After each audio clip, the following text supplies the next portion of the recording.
na to og barado ang atong gas sa atong endothelium.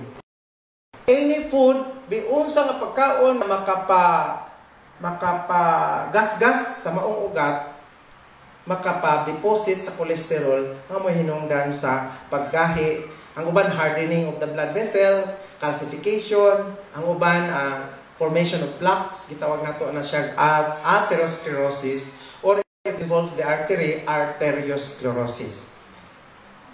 Mahal kayo paminaw, no? Pero kung binisayo nimo, Dok, unsa man ang arteriosclerosis? Unsa man ang atherosclerosis? Sa inyong Bisayaan.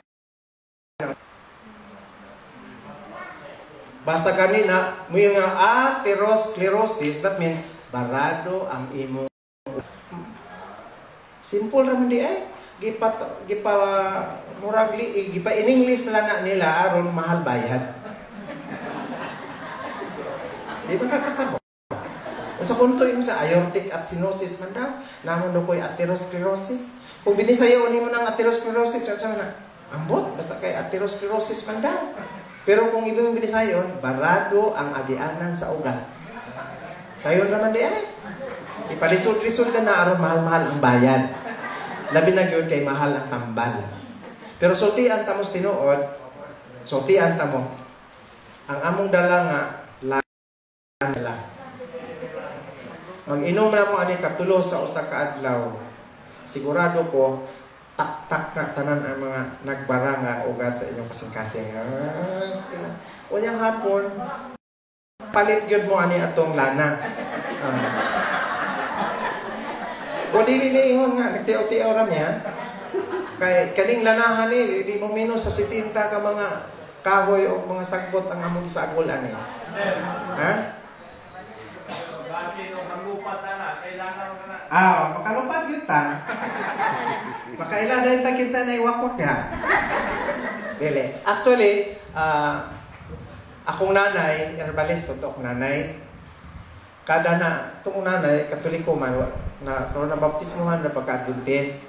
Sa awa pa siya ma-Adventista, nanagin siya yung mga yam-yam, siya yung mga kada Bernes Santo. Yan lana, yan may paggawas. Pakuha na niya yung ambot, kasi tawag anak niya. Ha? Ambot, renew ba? Basta kay panahon na po na sa Semana Santa. Pero kay itong na-Adventista na siya, kang wala na niya gi-practice ang katong mga yam-yam diha. Pero nagpadayon niya tigom sa mga nakay si Eber o kini si John, bata pa. O man niya akong mga tao nga, labi na kay nakato manis Malaysia. Nakakita siya dito. Usa ka mo, ato mo sa kalasangan. Magani away ring halas, sundan na niyo. Kay unsay mga sagbot nga ikaw sa halas, mo na sagbot nga maayong tambal. Muna ang among mga tambal. Tanawa ang symbol sa medicine. Unsay symbol sa medicine? Halas. Ang number 1 nga mananambal yun sa bukid, diya sa forest, ang mga halas. Diha nagtuon ang mga doktor kung unsay mga tambal ang ihatag. Galing nahitabo karon, nawala na tong herbal, nagdaghan ang pharmaceutical, synthetic na. Pero ang tinuod yun, ang sugod yun sa medisina, nagsugod yun sa herbal. Herbal yun. Tanawa ng halas. Diba? Sa nga manas kahoy na yung likos-likosan, no? Nya gusto gyud mo nga maayong doktor adto mo sa alasan kanang timbuhan, bonon, unya kanang mag-observe gyud mo nagdahalas sunod-sunod ra gyud na ay nagpapaak halas. Kung unsay kahoy nga gikuha anang halasa, timan ina kay sigurado jud ko kanang tambal kanang kahoy na kanang sakbutan maayo na siya tambal sa tanang klase sa sakit. Sultian ta mo bisan unsang klase sa sakit. Besan pag cancer pa na siya, huwag mo sa padayang. Unsa iyang sakit sa kasing-kasing, sakit sa iyang atay, sakit sa iyang kidney, sakit sa iyang baka, sakit sa iyang organ, sulod sa lawas. Kanang mga tambala na, mga gikan sa kahoy, gikan sa mga bunga, gikan sa buwak, gikan sa... These are what we call, kaya abinin mo, 80% sa mga drugs na naa sa karon gikan kana sa pagtuon sa pharmaceutical diha sa kahoy. Tanong. Sa imong tuo anang panghinambog ng mga doktor nga dinhi ra gyud ta ani mga drugs. Ngani kanang drugs dili na mahimong drugs ug wala na tun-ig gikan gyud sa mga sagbot. 70 ngadto sa 80% of the drugs gain their structure and nakita nila asa gitun-an nila unsay tsura ng mga chemical structure ng mga tanuman na o mga tambala na gikan sa tanom. Ngani ako involved, naka-isolate mo ko. In year 1994, nakadiscovery ko og anti-cancer dito sa Japan. Nakadiscovery po ko og antibiotic dito gihapon sa 1993. So as gikan sa mga sagbot, gikan sa mga tanom sa yuta, tanom sa dagat. Mao na ang among mga gidalang na mga admin. Dili siya ikahadlok nga ihatag kay nga naman natural man.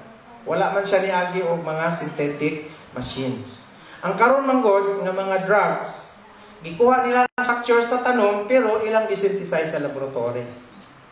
Ngunay naka-diferensya. Nga once imo nang i-synthesize sa laboratory, mahimo na siyang artificial. Diya kung mahimo na siyang artificial, synthetic drugs mo na siyang makahilo sa atong lawas.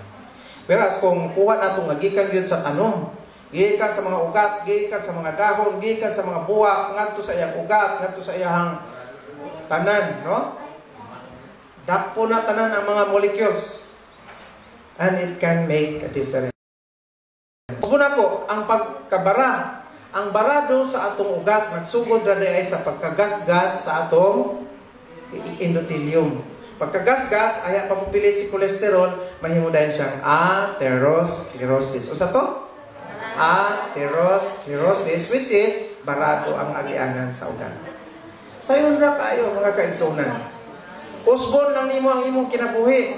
Change your lifestyle. No, ayaw pagkuan. Inaning atong mga alkalize yourself. Alkaline water. The more alkaline your blood, the better is your health of sa imong ugat. So, aron dili kayo mamboring, asara mo atong leader lang pag intermission number. Thank you all for watching this here video.